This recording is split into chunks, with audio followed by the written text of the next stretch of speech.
Are you struggling to advance your career and sacrificing time with your loved ones because of endless to-dos, low energy, and just not enough time in the day? If so, then this podcast is for you.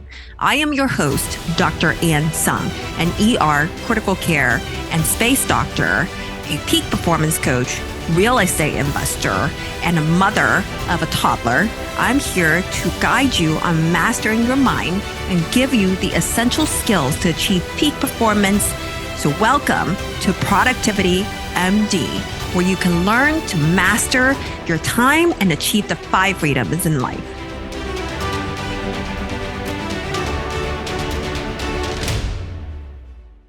Welcome to Productivity MD, and I'm your show host, Dr. Tsung. Today, we're changing up the setting a little bit. Behind me is the Saturn V rocket in NASA. And so today's episode, we're going to be talking about a super important framework, the 5 stages to time freedom. And this is a framework that I have created, and I wanted to share with the audience that, to diagnose yourself where you are in terms of time freedom, because so many of us are actually experiencing fake time freedom. And I'll explain to you what that is.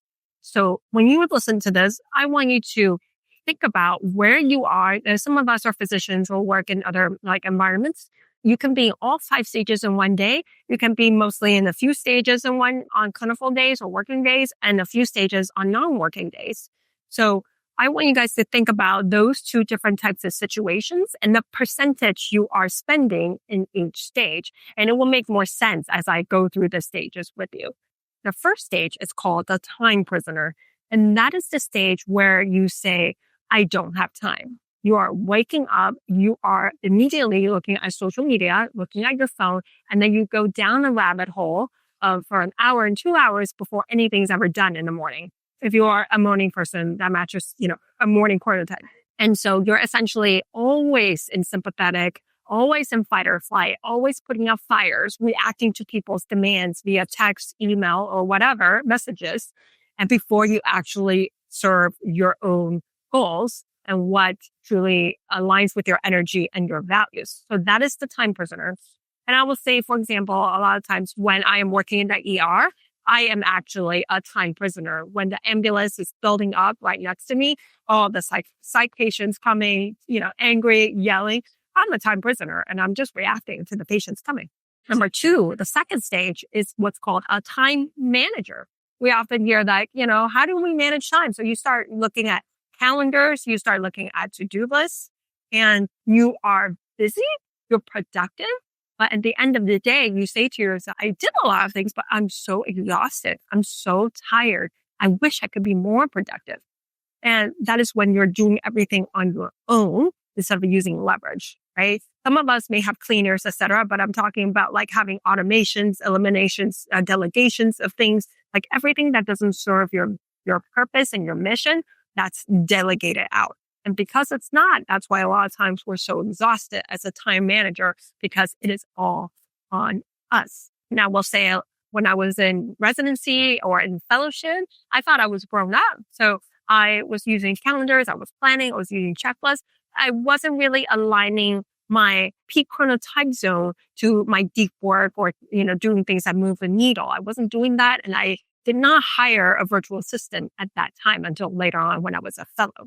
Or you could be a time manager when you are in a scheduled work day or a scheduled ER shift or in the hospital, etc., in the ICU or as an internal medicine doc, or any work that's 8 to 5 or 7 to 7, etc., any shift work. You're a time manager because somebody else is dictating your time. You don't really have control. So you're just managing whatever you can within that container. Now, the third stage is what's called a time creator. Now, the time creator, this is very important, that you start using leverage. So you say to yourself, I can make the time. Whatever good opportunity comes, you think it's good or might be good or you're not sure, you say, how can I make this happen? You'll shuffle things around. You'll delegate more things. You'll assign more tasks to the people who are helping you so that you can check it out. So there is always this pressure to optimize. There's always a pressure to make it faster, better, make more money, be more productive. I worked all day, but I could do more. Why couldn't I have done more? And so that is the true difference between time creator and the time liberator. And this is the stage where what I call fake time freedom. You may be an entrepreneur, you may be a CEO and founder, a physician who has really exited, clinical medicine, that's the traditional clinical medicine. You're doing telemedicine, or perhaps you're doing PRN work. So yes, you technically have true control of your time, right?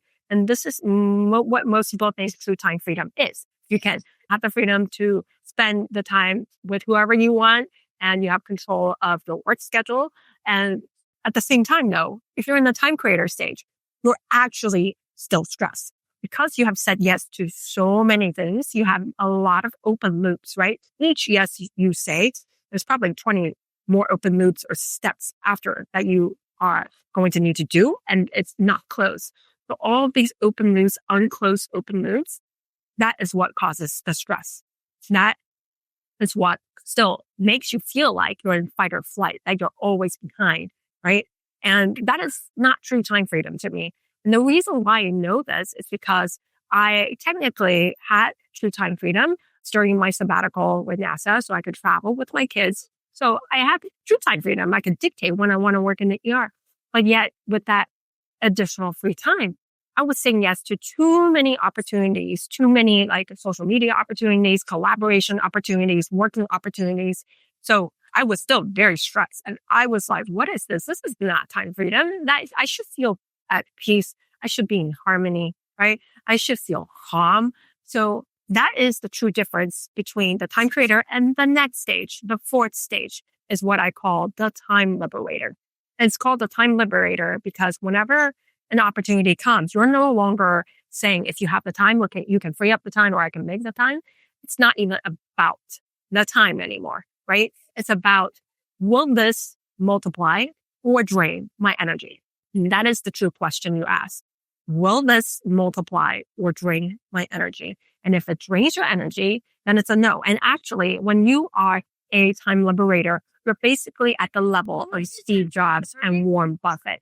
And at that time, everything is a no. At that level, everything is a no, unless it's a hell yes. And if you're like in between, then that means that you just need to find out more information before you say yes or no, right? And the toughest thing about that is that, becoming a time liberator is that a lot of us don't have our life vision set. A lot of us don't have our three massive transformative purpose set.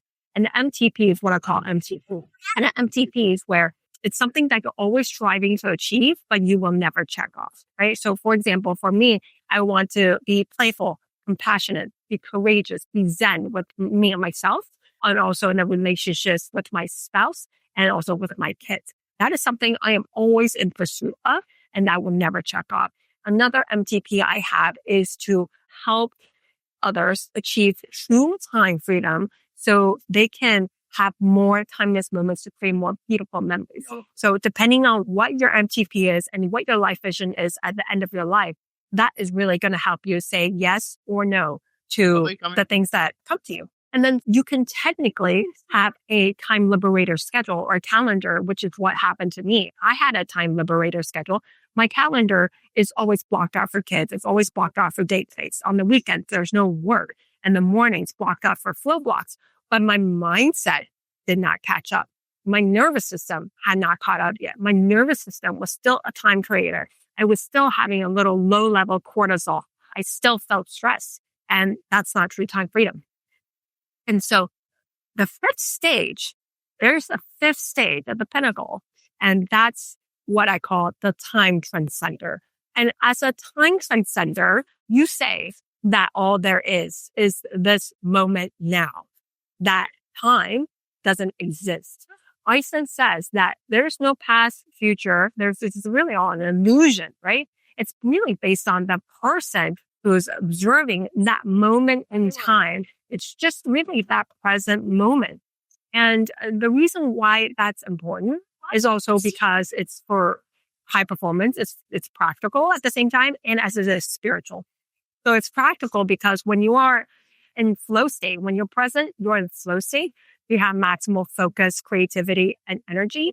And that's when you can 5x your productivity, whatever you are working on. So you can finish whatever you're doing in 1 or 2 hours instead of like 4 or 5 hours in the afternoon. And so that is the elite performance part. Now, the fulfillment side is, truly when you are on your deathbed, all you'll remember are the beautiful memories that were timeless, right? When you kids took their first step, when you're hanging out with the kids, when you're traveling, when you're having date nights, like with your husband, with your wife, or, laughing, gossiping with your girlfriends, being out. A lot of those beautiful moments are actually timeless. And it is when you are starting to manage clock time, when you start looking at the next place you have to be, the next meeting you have to be, the next Zoom, the next scheduled appointment, that's when you start getting stressed. But the times where you have a full day of doing nothing and going with the flow, that's truly the time where you are probably mostly in parasympathetic because there's no urgency to be anywhere. And I want everybody to have more of those times where they're living in flow, to have more white space to think, to visualize your life, to plan your life, or to just meander at a park, to have one-on-one dates with your daughter, with your son for 5-6 hours or for the whole day without worrying about time. And that's, I think, truly what life is about. We work all the way from a time prisoner all the way up to a time transcender, so we can have more of those timeless moments, right? To create more of those beautiful memories, because that's what we'll remember. We're not going to care how many Zoom meetings we were on, how much we worked, right? And so I want you guys right now to think that on my working days versus not working days, where am I mostly? I will say on my non-working days, I am 75% mostly in time transcender and time liberator. But on my working days, say in the ER, I'm mostly a time manager and sometimes a time prisoner. Well, sometimes when there's downtime in the ER, I will become a time creator. The first 30 minutes or 1 hour, I will be doing something that moves the needle of my goals. Either I will be sending an email that has to do with my medical licenses, or say taking a jurisprudence exam, etc. So I am doing things that actually move the needle of my goals. So you can do that as well. You can be a time creator in the container of a time manager. And so once you figure out where you are, the percentage you are in what stage, then you now know what you need to do the next step in order to ascend to the next stage as much as possible. So if you're a time prisoner, you want to become a time manager, you essentially need to remove all distractions, leave your phone outside your bedroom, leave your phone outside your office, get a business phone if you have to, download the Freedom app, and only serve yourself first before you serve any other people. And then to ascend from a time manager to a time creator, that is really when you start hiring virtual assistants, you start learning automations. The virtual assistant can help you with automations, developing systems and processes and standards and operating procedures. And that's when you can have perhaps you can either meal prep, or you have somebody meal prep for you. You have a cleaner for you. We have a living nanny. We actually have a living nanny and a house manager who helps us take care of our kids while we're hyper focused on working. And so that in the 4 or 5 hours that we have with our kids daily, that we are super focused and present with them, and we're not doing anything else that's taking our focus and attention from them, that we're not having any sort of guilt. We're not having any sort of anxiety that there's things looming over us, things left undone, like charts or, other patients I could be seeing, right? Everything is shut off at around 4 or 5 p.m. so we can spend the time with our kids. And on average, for us, if you can leverage this out, hire other people, we spend about, 4 to 5 hours daily. And on the weekends, no work at all. It is fully with them completely. And just imagine how much of an impact that can have, right? And I spend at least one-on-one dates with my son separately and my daughter at least once a month or once every 3 weeks or so. The next stage, if you're a time creator and you want to ascend to a time liberator, that is due to saying yes too much, the pressure to optimize so much. You think it's a great opportunity. You don't have your life vision. You don't have your massive transformative purpose set. So at that time, you would think about what you would ideally want to do in the future. You can Google how to write a life vision? What is the MTP about? Have that set. So everything that comes to you, you will very easily have a North Star to say yes, to say no to. And just think in that mindset that everything is a no unless it's a hell yes. And I've talked to many high performing physicians, entrepreneurs, founders who are stuck in this fake time freedom stage. And just think that if you have kids, just think that what you're doing right now is a model for your kids. Do you want to model that you prioritize yourself first? Or do you want to model for your kids that you're going to say yes to things, even at the expense of your sleep, at the expense of your energy, even at the expense of your presence with your spouse and your kids, right? Because they're learning, they're absorbing. And whatever you do now and whatever you're modeling for them now, that is what their approach to the world is going to be. And when they have their kids, they might be in the life where they always have this low level sympathetic, low level cortisol because they just want to do. And I understand that very well coming from an immigrant background where you want to do everything yourself. You want to work as hard as possible. You don't want to waste money hiring other people. And I've seen my mom sacrifice, a lot, even to this point, her health, her energy, because of not wanting to use leverage and always saying yes and doing things herself. So I really want, whoever's stuck in this time creator stage to really, really think about what are you saying no to if you say yes to this? And what are you modeling for your kids if you say yes to this? Okay. And again, we talked a lot about flow habits, flow tactics in order to be more in the time transcender stage. But that more of that will be coming. You can look at the prior episodes on how to get into flow easier. And that is the next step in terms of going from time liberator to a time transcender. Having more of like a whole day of white space day with nothing scheduled, 1 day a week. So you can think, so you can flow, so you can have self-care. So just go with the wishes of your whim, which we don't do that anymore. We're so structured right now, which you want to be on some days of the week, but other days you want to allow yourself to recover from the structure, from the high performance, from the slow blocks that you've been doing, that you've been 5Xing your productivity. You want a day of recovery or a whole weekend of recovery. And sometimes after a whole month, maybe a week of recovery, maybe after a quarter of nothing. So again, just to summarize, first stage is time prisoner. I don't have time. It's sympathetic all the way to parasympathetic. I don't have time. Fighting fires, reactive. Don't serve yourself. Number 2, it is the time manager. You're very busy, productive, used to do list a checklist, but you're so tired because everything is yourself. The third stage is a time creator. You use leverage, you hire people, you use automation, you have systems, but you say yes too much. And so you're stressed because every yes you say has multiple open loops. Number 4 is a time liberator where you want to live most of the time. Everything is a no unless it's a hell yes. Everything you say will bring up your energy, will multiply your energy, and doesn't drain your energy. It aligns with your values. It aligns with your purpose. And number 5 is a time transcender. All there is this moment right now. And thank you for your presence, for your energy. Everything you're going to talk about is going to be in the show notes at Productivity MD.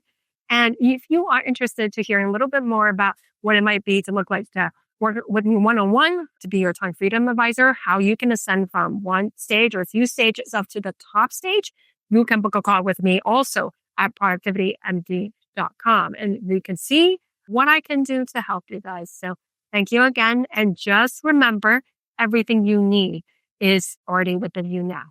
Thank you. Disclaimer, this content is for general information purposes only and does not constitute the practice of medicine. No doctor-patient relationship is formed. The use of this information linked to this content is at the user's own risk. The content is not intended to be a substitute for professional medical advice, diagnosis, or treatment. Users should not disregard or delay in obtaining medical advice for any medical conditions they may have and should seek the assistance of their healthcare professionals for any such conditions. The views are personal views only and do not represent any university or government institution.